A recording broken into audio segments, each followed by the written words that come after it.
I'm a pretty girl, I'm a hustler. This bitch is acting tough. What the fuck is up? I got you acting up. You wasn't bad enough.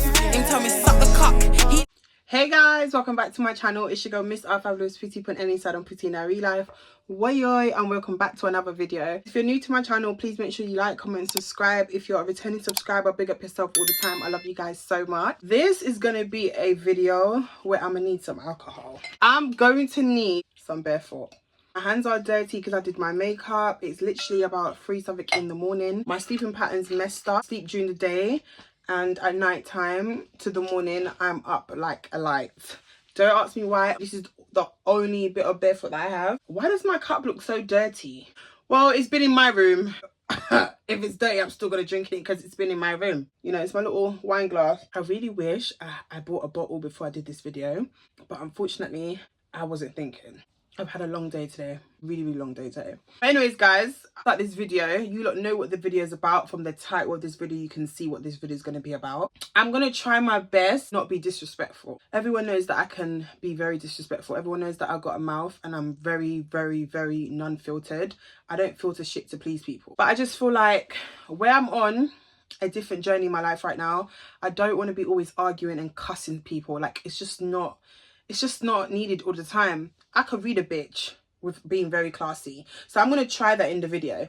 I'm going to see how far I can get with being really nice to a person by reading them. Everybody's been wondering why I left Houston, why I didn't stay in Houston, why I didn't go back to Houston. Like, there's been so many people ask me so many questions, and obviously there is a reason why I left Houston. There's a reason why I didn't want to go back there.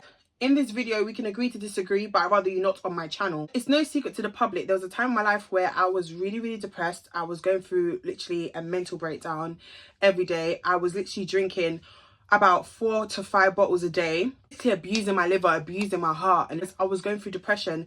And to those that go through depression or have been in a very vulnerable place in your life where all you do is lock yourself in a room and you just drink yourself to sleep, if you can relate, you can relate. That was me. Okay, I'm going to keep it real to a T. In a very dark place. I was in a bad place with my family. I was going through things with my mom, going through things with my siblings. I was dealing with a lot of things within myself. I was just losing myself completely. Like, I felt like I didn't want to be here. This is around the time where I tried to attempt to commit suicide. Like, so many things in my life was going downhill. I posted a TikTok video on my main TikTok of me just down in alcohol, you know, down in barefoot, just in a really dark, bad place in my life. And it was just so bad. I just couldn't put to words what was going on in my mind. If you can relate, that's the only way you can understand how I was going through. Like, you know, I was struggling with a lot of things mentally and physically, and I was just dealing with a lot of stuff that I couldn't really speak to my family and people about. Like, I just felt so broken. Everybody knew that I wanted to get out the UK. Everybody knew that, you know, I am not a type of person that loves being here. I like to get out the country. I feel like I'm the happiest when I'm not in this country. Everybody knows it. Everybody can see it. Like, I am the happiest person when I'm not in the UK. And it's just, I feel like UK is bad vibes. I feel like the UK is so negative, especially with me. I feel like people just love to do this whole clout thing every single time. And for me, it's just left a stain on me. Like, I just don't like to be here so, like, for a long period of time. Like, I'd rather leave and then come back. So I said to myself, I'm going to make the big move. I'm going to leave this country because it's just not for me. These are 2 places that I said to myself that I was going to go. So it was either that I go back to Jamaica because I have family there and I have places where I can stay, and my auntie's got a family home there where she rents out and does Airbnb. So I knew that I could always stay in my auntie's house. She's never going to turn me away. So it was either Jamaica first, or my second idea was Dubai. Those 2 places. The second place was Dubai because I remember reaching out to Yasmin, part of Yaz and House, their sisters. I reached out to Yasmin and I asked her things to do with the visa situation because she knew more about it. So I asked Yasmin, how would I go about moving to Dubai? And she started giving me some tips. She started giving me some advice on how I could actually move to Dubai. So I didn't end up going to Dubai, and I felt like if I did, it would be the best thing that ever happened to me, if I'm being honest with you. So it was either out of those 2 countries. Everybody on social media was guessing. Everybody on social media wanted to know where I was going. Everybody was like, no, Ren, like, where's Ren going? Like, it was a big thing on social media because people just really wanted to know where I was going to move to for a whole year. And I wanted to start off with 6 months, and then gradually, if 6 months is doing good, then I'll make it a year for myself. That was what I wanted to visually do. That was my plan. So I came across this girl called Tia Nelson. But we're gonna name drop. We're not gonna give anybody fake names. I don't have time for that because everybody knows who this bitch is. He reached out to me. How I met Tia was because she tried to help a girl called Shanice. She reached out to me. She's Jamaican. She reached out to me and said that she was homeless, she had nowhere to go, and I was like, you know what, I want to help her, because I am a very helpful person. Like, I do have a big heart, do you know what I mean? I wear my heart on my sleeve too much, and that's why a lot of the times I do get fucking hurt. But it's a work in progress for me. It's not something that I'm going to be able to stop just like that. It's something that I have to work on, and got to pray for God to help me stop being that kind of person. Shanice reached out to me. She wanted a place to stay. She was homeless. She said that, you know, she told me her situation. I felt sorry for her, and I sympathized with her. I went on my social media live and I told everybody the situation, and I asked people if they could donate money to her Cash App, and I also asked people if anybody's in America that can put her up wherever. To my surprise, Tia Nelson reached out and said to me that she can put her up. When me and her started speaking, we were speaking on Instagram first, and then obviously we exchanged numbers, and we were speaking about Shanice only. Everything was just about Shanice. I thought this girl called Tia was such a lovely girl. Like, I thought she was a lovely person, because the way she was so eager to help this girl, like the way she was so eager at the time to help her, I was like, wow, like she's actually a good person. Like, big up her, do you know what I mean? Because enough people out here wouldn't do what you're trying to do. At the time, she was working as a cabin crew. She was basically telling me that she could book Shanice's flight and give Shanice a discount and all that little good stuff, whatever. The ticket ended up booking and stuff like that. She ended up booking Shanice's ticket. She ended up finding Shanice a place to stay in New York. She made one of her boy mates put Shanice up and stuff like that until Shanice moves over to Houston. The plan was that Shanice would stay in New York for a bit, then move over to Houston. I don't think she had to pay for the flight. I feel like she got her a free flight because she had credit on her account or something like that. That's how comes I basically met Tia. That's how comes I knew who Tia was. At the time now, I remember I was in fucking cinema watching Wakanda Forever, and my phone was getting blown up, and it was Tia calling my phone so many times on WhatsApp, and she was basically telling me how much Shanice was causing too much problems, that Shanice was doing this, Shanice was doing that. And I said, okay, cool. So I messaged Shanice and I sent her a long ass paragraph. You can go back to my story time about Shanice and see the paragraphs that I sent her. I messaged Shanice, and I was going back and forward with her until she blocked me. So I was like, okay, cool. That's how comes I basically met her. I want to give you lot an idea and a summary of how I met Nelson. Okay, days are going by now, time's going by. Where she still has me on WhatsApp. She will text me, she will message me, see how I'm doing. She will reach out to me and stuff like that. She will always be in my Instagram live. I'm always active on my YouTube live. Like, one thing about me, I might not be posting, but I'm very, very active with my supporters on my YouTube live. I'm always on the go on YouTube live. I feel like it's just my way of being like able to just like talk to you guys and not really have to post all the time, do you know what I mean? But me and her are speaking, whatever. It gets to Christmas time now. I'm going for a lot with my mom. Like I said, I've ended up moving into my auntie's house for some time, not permanently, but just basically taking a break from my mom's house and going to my auntie's house to stay, to clear my head and try and see if I can be more happier, try and find that happiness in me. But for some reason, guys, even though I was at my auntie's house, I was still broken. I was still finding myself crying. I was still in a dark place. Like, things just wasn't, I don't know, like, I was just not Renee. Honestly, guys, if I tell you, I was not Renee. I lost myself completely. Like, I will literally look myself in the mirror and don't know who I am. That's how much when I say I completely lost myself. I was so vulnerable, so fragile, so broken that I would just tolerate anything from anybody. That's how broken I was. I was fighting to stay alive. I was literally fighting to be on this earth. I would literally try to cut myself, self-harm myself. I was doing all of that shit because I was really going through it, and I was not myself mentally and physically. So I was staying at my auntie's house, and Tia was texting me, she was messaging me, and she was always in my ear. She was always saying, man, I think you should move to America. I feel like America would be great for you. You should move to America because you have so much supporters out here in America. People love you here in America. Like, and she used to always tell me that she's my biggest fan. Like, she watches my YouTube videos. She loves me. Like, the way she would literally talk about me to me as if like she's a sister, like she's my older sister that's looking out for me. Do you know what I mean? Bear in mind, this girl basically knew everything that I was going through. She knew everything. She knew that me and my mum never had the best of relationship. When I was staying at my auntie's house, she would always tell me that she feels like my mum's using me. She would tell me she feels like my mum's using me, my mum's not genuine. And I remember like this was like yesterday, because there's two people that I speak to in America. And at the time it was Tiffany, which is one of my supporters that's been so lovely to me throughout my 2 years of knowing her. we was talking every single day. And then she told me she lost her job. She doesn't work as a cabin crew no more. She told me she's been depressed. She's very lonely. She told me that she doesn't have any friends. Literally, it's just her alone in Houston. She told me the whole story about her dad basically kicking her out the house and she had to find her own way in life. Like, she told me her whole entire background story. I remember like it was yesterday. She said, Renee, I'm not gonna lie, I'm just like you. Like, I can't keep friends, I can't be tamed, like, I don't have luck with females. Like, this is how she was telling me everything. And I was like, okay, cool. Like, I didn't want to judge her because I know at the end of the day, she sounds like me. Like, I didn't want to judge her because I know I can't be tamed, respectfully. I know I'm very quick to lose friends because of how real I am and I don't give a fuck. So when she's there telling me, I thought, you know what, who am I to judge? Because at the end of the day, I've always been the type to say, don't judge other people because you don't know what people are going through. So I didn't want to look at her in the type of way. I didn't want to judge her because at the end of the day, I don't know this girl. You know, this is a girl that's reached out to me that just wants to help me. So I can't just judge her based on the fact that what she's telling me. Do you get it? Like, she'll call me, she'll text me, she'll message me, she'll ask me if I'm okay. It was just being that mother figure. Like, you know, because my relationship with my mum wasn't the best and I never had that motherly love that I really wanted, that I was searching for.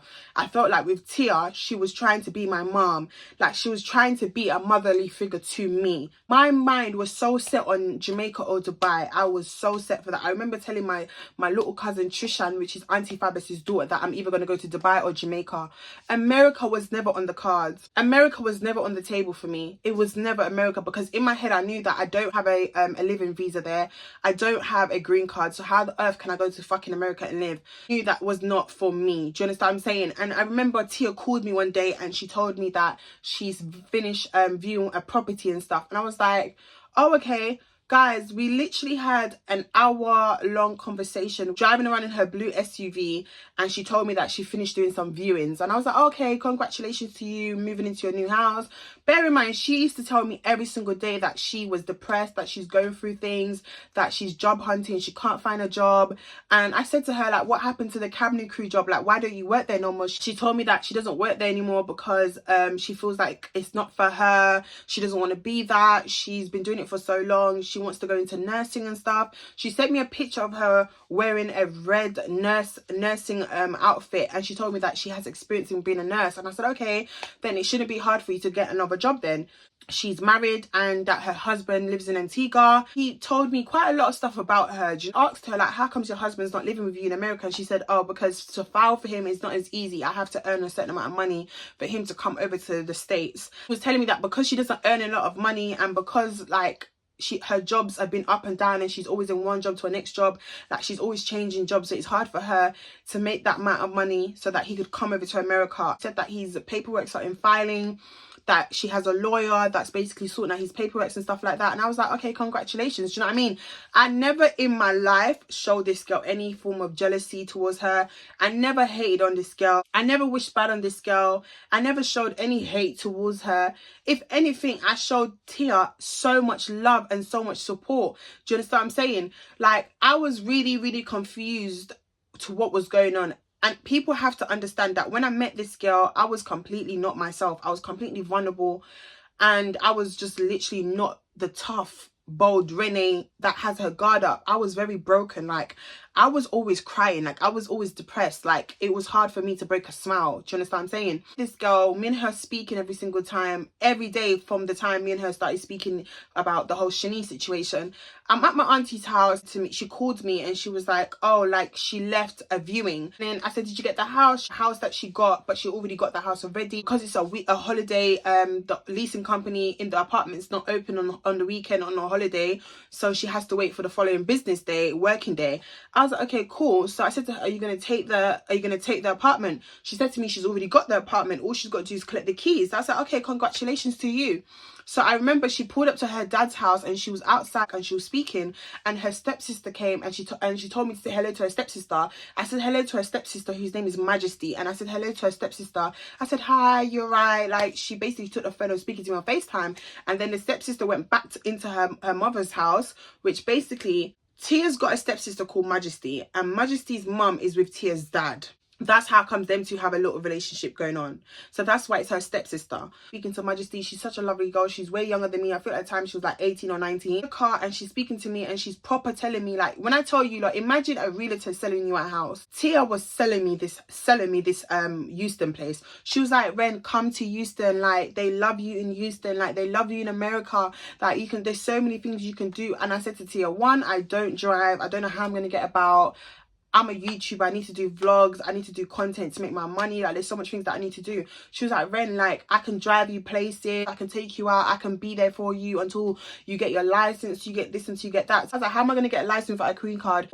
There's ways you can do things in America. So she was telling me that there's ways that I could go around the system in America. Something that I did make very clear to her. And I said, if I come to America, I will have to end up doing an Airbnb because I don't have documentations in America for me to get a house. She told me that she has a house and she has an apartment that she took out. She doesn't have the keys physically, that she has to wait until the next business working day for her to go collect the keys and collect the paperwork and stuff. So I said, okay, cool. So she said to me that I will have to pay the rent every single month while I'm there. And I said to her, no problem, but I'll have to leave America before my 90 days are up, because originally, guys, I only had the ESTA visa, and the ESTA visa is only valid 90 days in the country. I cannot overstay my 90 days. She was fully aware of that. She was aware that I have to be to and from, okay? Me and her sat on the phone. We had this conversation. We spoke many times. We sat on the phone. We spoke. We had this conversation. She was trying to convince me to move to Houston. I said to her that, where would I be staying? And that's when she started to sell me that apartment that she originally took out. Do you understand what I'm saying? When I met Tia, I was really confused because she took out an apartment when she had the job, because she said to me that when she was working as a cabinet crew, she took out an apartment because she was staying at her dad's house with her stepsister. So I was like, okay, cool. It makes sense why you took out a house, because you had a job at the time. But obviously, she's quit her job. She goes to the property. She sends me a video because I requested a video. I said to her, I would like to see what this apartment looks like, because she was telling me she's got an apartment for me. I could move into that apartment and I just have to pay the rent for the apartment like that. So I was like, okay, cool. And I agreed to that. I said, you know what? Yeah, I will agree to paying the rent while I'm there, because I can't stay there for the whole year. I have to be to and from. So at the end of the day, like, I can't just be in Houston for the whole entire time. No, I got to leave the country because I don't have a green card and I don't have a permit. I literally have a 90 days fucking ESTA visa. So she knew about that. It's not like she never knew. She knew my circumstances and she knew everything. She was very much in the loop with everything that was going on with me because I was in America. So she knew everything. It's not like I was just taking advantage of her. It's not like I used her, because I never asked for a house. I never asked for certain things. You gave me certain things and you put certain things on the table for me to have. If you're giving me something with open hands, I'm going to collect them. She starts to send me videos and she starts to send me stuff about the property. She went there, she sent me a video and everything, because I asked her, like, can I see a video? Because she FaceTimes me. We was on FaceTime and she was showing me how the property looks. She was literally like moving the camera around like this. I was thanking her. Like, I was really appreciative that she's going to give me this property. Like, I was grateful. Do you know what I mean? Like, I was like, you know what? Like, big up you. Like, I'm very grateful that you're trying to help me. You see that I'm in a dark place and you're trying to help me and stuff. Me and her will speak on the phone. She'll call me, we'll talk, be on the phone for hours. Like, she will proper try to get to know me and stuff. Like, she'll always remind me how much she's my biggest fan. Like, she told me that she loves watching me. She loved watching another girl in Jamaica called Kayla or something like that. She loves to watch another girl in Jamaica called Brittany Goff. How much she has 2 phones and she literally has 2 of, like, she'll have me on one of my lives, she'll have Brittany on one of her lives, and she'll sit there and watch both of us. Like, so Christmas Day came and had Christmas dinner with my family. She sent over the contract in my email, the contract to the house and stuff. She said to me that I will have to pay the first month's rent deposit, so I don't have to send her any money. I can just pay for it the day I land. When she takes me to the house, she'll take me to the leasing office and she'll just make me pay that way. I was like, okay, cool. So I got to America now. I've left the UK. I did that whole big post on Instagram or whatever. I got to America now. And by the way, guys, everyone knows that I left the UK with £600, okay? Nobody knew that publicly. This was not something that I put on social media. This is just something that me and my auntie knew about. Me, my auntie, my family knew I left the country with £600. Everybody knew that, do you understand? But not social media. Those in my family that needed to know, knew. Even Tia knew, right? She knew when I got to the airport and she asked me if I could pay for petrol in the car. So that's when I said to her, oh, I don't really have money like that right now because I only left the UK with £600. She said, okay, no problem. To Euston, she picked me up. We had to jump on some bus from the airport that took us to a big car park. When I got to the airport, I thought it was a thing where you can just like, I could jump in her car and drive, she drives. But no, we had to come out of Euston Airport. We had to get on some like bus. The bus would drive a bit, I think it's like 10-15 minutes to a big ass car park where her car was parked. Tired, I was so jet lagged. That flight was 10 hours and a bit. It was so long, I just wanted to go to sleep. It was nighttime when I landed anyway. But I do remember before we left the big car park where she picked up her car, we went to Target, right? We went to Target, I got myself a SIM card, and I got a few bits and bobs that I needed, and we drove to her house. When I got to her house, everything was calm. I was settling in. A couple of days later, she took me to the apartment to show me the apartment, live in 4K now. We went upstairs, we looked at it, everything was okay. I liked it. I was like, yeah, this is lovely. Obviously, I just have to furniture it. I have to buy stuff to put in the house. She said to me I could stay at her house until I get enough money to furnish this property to basically live in this house. So I said, okay, cool, no problem. Following day, she said to me that I had to pay the first month's deposit because the leasing company wanted her to pay for the first month of deposit because she's basically had the apartment for a certain time now. Nobody's moving. She has a moving date and the property basically needs to be paid for, or else they can give it to someone else. Basically pay for the first month's rent and deposit for them to hand over the physical key. So we was in her car, in that SUV blue car, and we sat downstairs in the car park where the property is, and she basically sent me a link through my email address and she told me that I have to pay for it. So my auntie's nationwide card, because when I left England, I left with my auntie's nationwide card because I didn't have a card at the time. So I paid for the first month's rent and deposit. And this was all happening with her in the car, me in the car park with her and everything.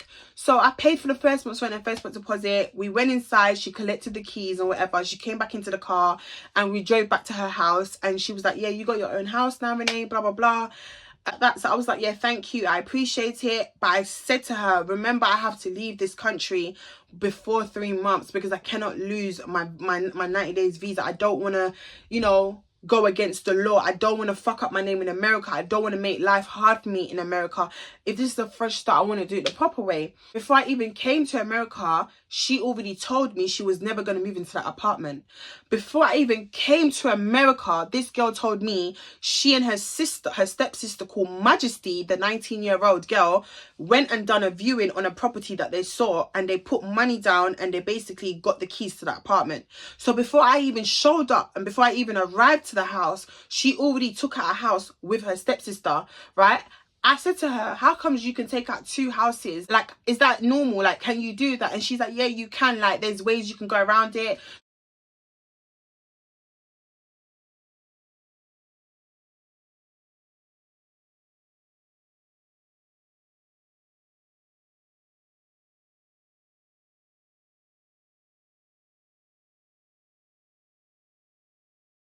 An apartment with her stepsister that was already signed, sealed and fucking delivered. Contracts was already been signed. She viewed that property time ago. Them two already had plans to move into that fucking house. Do you understand what I'm saying? So I was like, okay, cool. She even showed me videos of that apartment. She showed me videos of how the house looked, and I was like, oh, this is a beautiful house. She told me how much she always had plans to move into the first house, but because the first house only has 1 bathroom, she doesn't want to share a bathroom with her stepsister. So that's why she looked for a different apartment. And the second house has basically 2 rooms, 2 en-suites, bathroom, their own side to the house basically. So I was like, okay, cool, like it is what it is. Do you know what I mean? So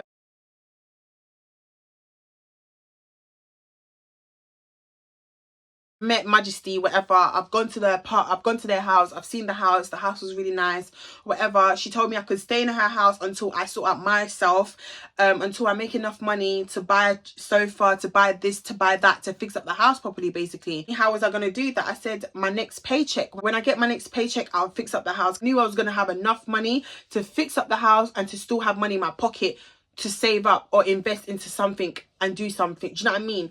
I remember her taking me to a furniture store and they quoted me a certain amount for all the furnitures that I needed, and it was in a bargain price. It was an amazing price, and I was like, okay, cool, like this is amazing. We went to a Chinese food takeaway store. I paid for a majority of the stuff, and it was crazy to me because I thought that she was in a good place to help herself. So you guys, she would drive me around, and she would drive me to a lot of places so I could get a lot of footage, so I can vlog and stuff, and I could post my content on YouTube so that I still can get a check, the revenue can still run up. So even though I was still there, even though I wasn't mentally stable, physically stable, I didn't have a mental stable home, I was still making my money because I was still vlogging and I was still going on lives. I was still doing what I had to do to push that revenue.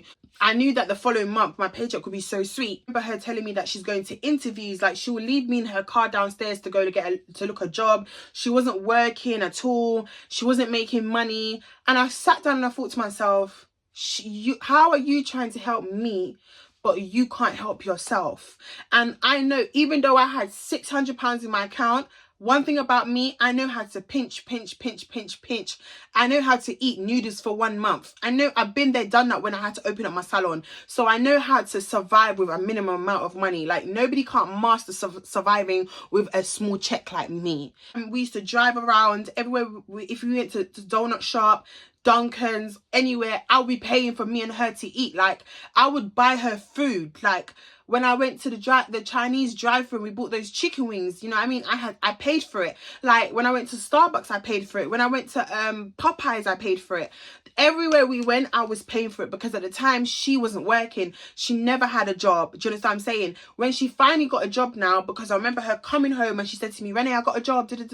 I start tomorrow. I was like, congratulations. She took me to work with her that day. This was her first day on shift. Okay, it was a hospital place. It's not like a hospital where like you're injured or you got a stab wound or you got shot up and stuff. They take you there. It's literally a rehab center place, but it's like a hospital, but it's for people that if you break a leg and they teaching you how to walk again or things like that. Like that's where it is. Like I see the ambulance literally come in and take the people off the bed and push them inside and then take them to a ward. But it's not like a A&E, like an emergency room. It's literally a rehab center where they'll take people and basically do what they have to do with them. One of like the first week of me being in Houston, I was in my pink bonnet and I had curly hair, I believe, and I literally was there, and me and her was sitting there, and she was thinking, like, she was so stressed out. Like she was telling me that certain things are due. She has to pay for her car note. She was telling me that she doesn't, like, she needs to try and get money to do food shopping. Like, and I said to her, like, how do you survive in America? And she, every fucking minute, the answer is trusting God, Ren, trusting God. And I was like, trusting God when you have no food right now, you need to eat right now. God's not going to put food on your table right now. And it's not like I don't believe in God while I was saying stuff like that, but it's like, come on, babe, let's be realistic now. Come on now, there's no food in your fridge and you're going to tell me to trust in God? Like, it was really irritating me because I love God, I praise God, I worship him, but there's a time and a place. I felt like she wasn't really taking things seriously. Like, she's a big 35-year-old woman and certain things just wasn't adding up. You're way older than me, for goodness sake, and there's no food in the fridge and you're telling me to trust in God. So I used to say to her, okay, yeah, I trust in God, but like, what are you gonna do? Like, trust in God, Ren. Like, I just trust in God. I just hope and I pray for the best. So I said, it's okay. Like, I'll give you money. We can go to the food shop right now. Like, we can go to the food place and go get some food after you finish work. When we was at her work, she was telling me, oh, like, I should go on my live and I should ask my supporters for money. Anybody that knows me knows this is something I've never done. I have never gone on social media and beg. I have never gone on social media from the time of me being on YouTube for 4 or 5 years of my life. I have never gone on social media and asked the world for money. I've never in my life done something like that. The most people see me be is vulnerable in my story times, cry, cool. But I've never gone on social media and beg physically. I've never said, give me money. I've never done something like that. Do you understand? I'd rather go back and beg a fuck. I'd rather go back and beg somebody that I used to sleep with for money or something, an ex or something, or somebody off fucking social media. But I would never go on social media and beg. So she used to tell me, oh, Ren, like, you should go on live and ask people for money. Like, your supporters love you, Ren. You don't understand how much your supporters love you. Like, she was proper telling me how much when she watches my live when I'm in the UK, she sees how much my supporters love me, how they go hard for me. She was like, oh no, you should go on your live and ask people for money. Like, trust me. I was like, I'm not doing it for the UK blogs to post me. And no, I said, no, I'm not doing it. I kept saying to her, I'm not doing it. I remember because I was sitting against a wall that was all playing. I didn't want people to see where I was, and every time somebody will come into my life, I would mute the conversation because I knew the moment they hear that accent, they're gonna know I'm in America, and I don't want people to start putting two and two together because I wasn't ready to tell anybody where I was going. I was being very secretive about my location. I wanted to do it the right time. You understand what I'm saying? I didn't want people to know that I was in America. So every time somebody used to pass by and used to greet me, I used to always mute my live quickly, and I used to hide a lot of things so they wouldn't see where I am. I just literally sat on a white wall. So this girl was like, yeah, like go on live and ask them for money, they will literally give it to you. And I was like, how? I don't have a cash app, nothing. She was like, you can use my cash app, like, and I said, okay, cool. So like she proper got into my head, and I feel very stupid because if I was in my normal mind frame, no one would ever take the piss out of me. But anytime I'm fucking vulnerable, the devil always chooses to send somebody to attack me. So I've gone on my live and I'm asking people to send money, and I'm telling people what's going on. I'm telling people that I left with £600. I ended up in fucking Shadeborough. People started donating me money. My supporters came together. They were sending money to her cash app. So all the money was going to her cash app. Every single money was going to her cash app. She would withdraw the money into her bank card. You see, after we finished work, I didn't have to end up touching my £600. I just left my £600 in my auntie's Nationwide, and I told my auntie to move the £600 into the savings account, into her savings account. And when I need it, I'll call her. After that, now we've left her work, and at this job, like I told you lot, she only works at this job 3 days out of fucking 7. They only had part-time for her. They never had a full-time for her, and she kept requesting a full-time, but they didn't have it. They only gave her 3 days, and she would literally do 4 fucking hours a day. And she told me that every 2 weeks she would get paid, and she would only get paid about 500 to 600 US every 2 fucking weeks. And I said to her, so like, how do you pay for your rent? Now me and her are talking, she's telling me stuff. I'm like, so how do you pay for your rent then? She would tell me, oh, like her Majesty goes half. So her rent is basically 1,100, and her Majesty will pay half of the rent basically together. So they pay, I think it's 550 each or something, she told me. So I was like, okay, cool. Work job at around 8 something, because when she finishes at 8, she will go to the toilet, sort herself out, and then we'll go to the car park, which the car park is literally across the rehab place that I'm telling you about. We drove to Herb, went to Herb, and she bought food, she bought drinks, like she bought a lot of stuff for the house. You understand what I'm saying? Money that my supporters sent me, she used it to put petrol in. She put a full tank in to last her to go to work. She bought a lot of food, a lot of stuff, and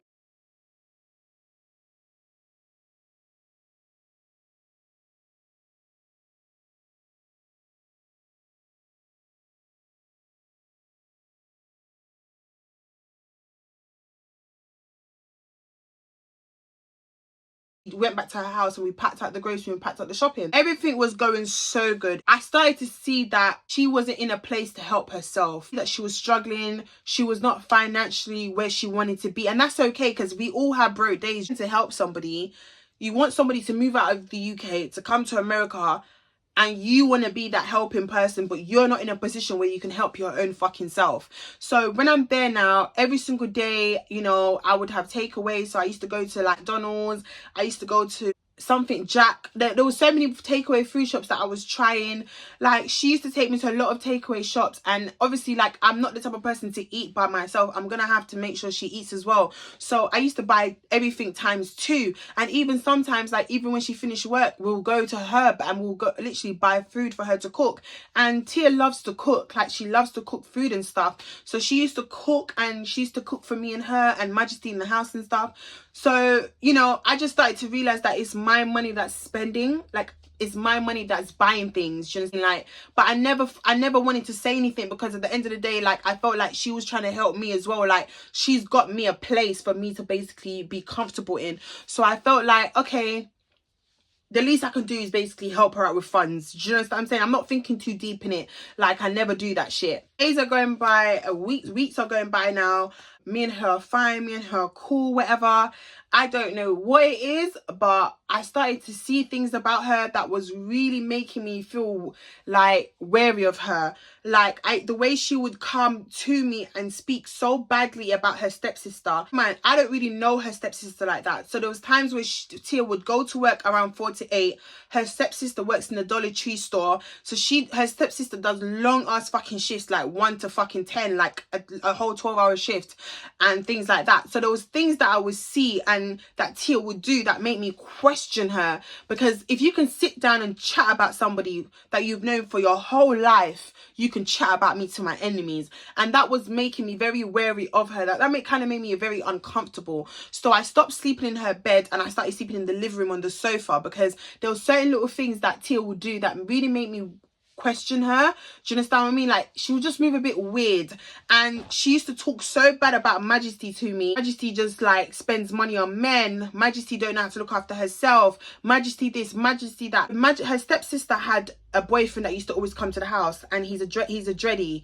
So he used to always come to the house, and you know, they're young, that's her boyfriend. She used to hug and kiss him, and they were so cute and stuff. I don't feel like she ever invaded anybody's privacy. I don't feel like she ever invaded my privacy. Like, we used to sit down in the living room and we used to play games together, like me, Tia, and Majesty and her man. Like, we used to all sit down, we used to all chill, we used to all play games together and stuff. And Tia used to be so angry. Like, she used to be so angry if Majesty sitting on this boy's lap. Like, there were certain things that she'll go off about, and to me, I didn't see anything wrong with it. But you see, me, I'm in somebody's house, so I'm gonna keep my mouth fucking shut, because it's not my place. It's not my place to say anything. And I used to look at her. I used to see that she's getting angry and irritated. So I would pick myself up and go in Tia's room and lock the door and just go on my phone, because I don't have time for it. She'll come in the room when Majesty goes into her room with her man, and she will literally dog the fucking shit out of Majesty. Would tell me how much, I can't believe my dad even bought this bitch a car. That's how she was talking about the girl. And I found it so weird, because every morning when Tia wakes up, Tia will tell Majesty she loves her. I found it so weird, because every morning I see Tia being a different person towards the girl. But last night you dogged this bitch out to me. So I'm very confused. Like, I literally would sit there and she would tell me she loves Majesty, she cares about Majesty. Majesty's like a little sister to her. She told me so many good things about Majesty. Like, she used to big up Majesty all the time. When Majesty's around, she used to always say to Majesty, like, I love you, Mud. Like, she would call Majesty Mud. M-O-D, Mud. Right, that was her little nickname that she'll give her. So I used to find their relationship very cute, but I don't know what happened, guys. I don't know if it's because I'm around. I'm not sure about it. But every time this guy comes into the house, Tia's personality would fucking change. The guy would come over, he would sleep over. At the end of the day, Majesty's paying her own fucking rent. She pays half of the fucking rent. So she has as much right as Tia has rights in that fucking house. But you see me, I was just being a looker and I was just being an observer, and I'll close my fucking mouth, because like I said, it's not my place. It's not my house. I just, you know, I look, watch, listen, and I keep it fucking moving, because I don't have time for my name to be in anyone's fucking mouth. So I should just see little things, and this was way after everything. Like, things were so good. You lot were seeing me posting my vlogs. You lot were seeing Tia pray at the house. You lot were seeing me and Tia doing good. Like, me and Tia on live. Like, even before this whole situation went left, okay, I sat down with Tia, and she had no subscribers when I met her. She had 150 subscribers when I met her. And this girl was telling me how much she wants to be a YouTuber. She wants to do this. She wants to do that. And I was so happy to help her, because when she was trying to help me, I was at my lowest point in life. You understand what I'm saying? And this girl tried to help me. Happy for her, because your first apartment, you told me to stay there, get myself on my feet. Do you understand what I'm saying? So the least I could do for you was give you something that you wanted. I couldn't give her money or anything, clothes or anything. I just knew, you know what, the least I can do is go on my social media, promote your shit, get people to do something with you, you know, connect with you, do a YouTube video with you, get you subscribers. And what did I do? I fucking got you subscribers, and I got you fucking up on YouTube. It hurt so much to find out that it wasn't genuine. It hurt so much to find out that she only reached out to me so that she could benefit in her life. You understand what I'm saying? She only reached out to me so that she could gain from me. Nothing was genuine from this girl. Everything that she didn't do it for me. She did it for herself, because she knew she would gain from it. Do you understand what I'm saying? She took me to a Chinese shop for us to do a Chinese mukbang for my channel so she can gain subscribers. I paid for it. Everything I paid for, because she wasn't financially up yet. Do you know what I'm saying? She wasn't working at the time, and when she did got a job, all her money was going towards her responsibilities. That's what she told me. We say to her, like, how do you survive? Like, how do you survive with that amount of money? That doesn't make sense. So she was looking for a second job, and she was still doing interviews to get a second job because she knew that as soon as she gets her pay every 2 weeks, it goes to her. It literally has to go to the rent, and that's it. She used to always come to me and she used to always speak bad of her stepsister. I never knew where it stemmed from. All I know, there was a boy coming over to the house every other like weekend. Stay there. There was smoke. Him and Majesty was smoke. They all had their own little thing going on. We're not a part of that because we're on the other side of the house in Tia's room. Tia would dog this girl out to me. Tia would say, I could never fuck a man that doesn't buy me nothing. I could never fuck a man that don't do nothing for me. Like, look at her, like she's going to pick him up. Like, every day when Majesty's at work, Tia would be literally on the share location bit because she has Majesty's location. So she can see where Majesty's driving to and from. Like, she had Majesty's movements on her phone, and every single time I used to say, why are you sitting there watching her movements? Like, why are you sitting there watching what she's doing? She's a grown girl. She's 19 years old. She's like, Ren, I just got to make sure she's okay. I love her. She's like my younger sister, like stuff like that. And then she would change, and then it would just be like, I can't believe my dad got her fucking car. So I was like, what car did your dad get her? And she was like, the car that she's driving. My dad got her that red car. That red car is what my dad got her. My dad never got me a car before. I just had to sit there, and I was just so like confused. To 1 minute you're telling me you love this girl, the next minute you are cussing her out behind her back because you're angry because your dad bought her a car and didn't get you a car. It's not making sense. It's not adding up. I said to Tia to her face, like, if this is how you feel about her, tell her to her face. Don't sit down with me and tell me how you feel about this girl, because I don't want no one to call my name and said Renee was chatting anyone behind their back. Tell Majesty how you feel about her, because there's no point you telling me, babe, because I don't know the girl and I don't care about the girl. And I remember like a couple days later, Majesty asked me to go downstairs in the pool area and to take pictures of her because she wanted to post on her Instagram. She's trying to be an influencer. Me, I'm going to support anybody that's trying to do better in life. So Tia was at work at this point, and I went downstairs to take pictures of Majesty at the pool area where the leasing office is. So we went back upstairs. Me and her was just getting to know each other more. We were speaking, trying to understand each other a lot more. I told her that I'm a YouTuber. She didn't really knew who I was. She didn't understand. So I basically like showed her like I'm a YouTuber. Me and Majesty was talking. I was getting to understand her more, because to me, I'm seeing her as a younger sister. Anybody that knows me knows I like to mother people. Do you understand? But I'm not obsessed. Please, I can never be obsessed over a bitch. Point blank, period. I like to show love to people. So I was basically motivating her, telling her how to start YouTube. I was basically telling her what she should do, invest into her in a camera, into a ring light. And, you know, me and her just sat and chilled. I woke up the next day, she made me tacos. Like, the girl was so fucking cool. Like, when I came out of Tia's room, she was telling me, oh, hi, Ren. I made tacos for you. You want to try it? They're in the oven underneath. I just put them there. And I tried it, and I was like, oh, I love it. Like, this is nice. My first time trying tacos, innit? I had to realise that she's not the fucking problem. Tia is the problem. Tia's tapped in her fucking head. I never said nothing. Even though that's how I was feeling about Tia, I never said nothing. I was still being nice, still being normal. I was still acting normal. Told me that her petrol was running low. She doesn't have enough money to buy petrol and stuff, and she wants to buy something for her to cook. So she came, she picked me up. We went to the petrol place. I bought her petrol. We went to Herb or whatever it's called, and we got food for her to cook. She came in and she cooked or whatever. And one thing I'm not going to lie, is the girl can fucking cook. Like, Tia can cook. She's good at cooking. I give her that. I started to see more things involving, like, I started to see more things coming to the table. I started to see things that it was really bugging me. I wasn't happy about. Do you know what I'm saying? And like, the leasing people downstairs started to push things underneath the door now. They started to push down eviction letters.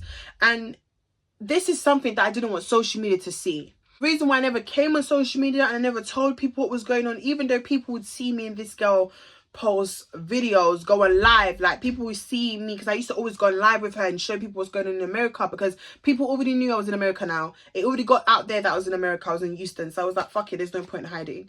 At the end of the day, I said to myself, you know what, I don't want to go on social media. I don't want to show people this side. I don't want people to see that I've come to Houston and things are not working out, because I know how the media stays with my name. I know social media is going to say, look, as she reach America, bad things are happening. Renee's the problem. Renee's this, Renee's that. I just didn't want it. So I just kept my mouth shut and I acted like everything was normal. I was upset with Tia for a lot of things that she was doing. And a lot of things that she was getting me involved with, I was really upset with her. I never came on social media and I never told people what was going on. Even though while I was in America, so much stuff was going on and I just didn't understand why it's happening. I didn't want to come on social media and start telling people what was going on because people are all going to say, I am the problem. I'm the fucking problem. So I said, you know what? I'm just going to leave it and let it eventually work itself out and be fixed by itself. She was consistently speaking about this girl to me and I didn't like that. But I never said nothing. I just said to her, go to her and tell her. Don't come to me and tell me how you feel about her. Tell her how you feel about her. Because you coming to me telling me about Majesty, how am I going to help the situation? And it was really irritating me because even when she was talking shit about her stepsister, she would always go to her workplace and check for her and look for her. You hungry, Mad? Mad, you want me to get you some food, Mad? I'm going to go home and cook some food for us to eat, Majesty. And I just found it so weird, like, you was dogging her the fuck out in the car, telling me, oh, I can't fuck a man that can't buy me nothing, that can't put drawers on my pussy. Like, that's how she was talking. And I saw another side to her thinking, since I've been in America, you've been showing me that you're some holy girl. Like, you're sold to God. Like, you're, you know, you're Jesus Christ. Like, every minute, trust in God, Ren. Trust in God, Ren. Don't worry about anything, all your problems. Just trust in God. And I was like, wow, like, she's really about God. It even made me want to pray more. That's how much I saw this girl as Jesus Christ's daughter. Because the way she was so holy, so to God. But it was triggering me and upsetting me because it's like, okay, you preach God every single day, 24/7 in a day. And then you are talking about somebody like that. Listen, I preach God, but I know I'm a sinner. So I know that I'm not going to come on social media and start making everybody want to praise the Lord. But then I know that I'm going to be doing some fucked up shit the same day. No, that's not me, babes. Her, it was just upsetting because it's like, we pray together. You try to get me to worship the Lord, but then 2 hours later, you see Majesty and then you're going to dog her out to me and then you're going to tell me that, you know, she does this and she does that. It's like, okay, cool. Like, nobody's perfect. You know what I mean? Like, I felt like she was hating on Majesty so much because Majesty had a man around her. Majesty had somebody that was giving her love, giving her affection, or like being there for her, hugging her, kissing her.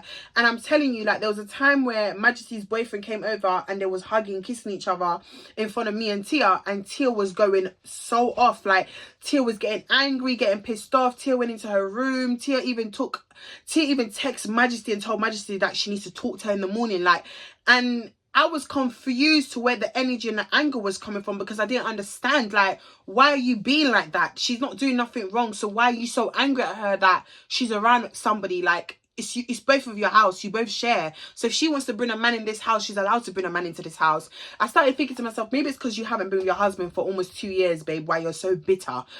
I just started to see little red flags. The leasing company downstairs sent 2 letters upstairs to evict them.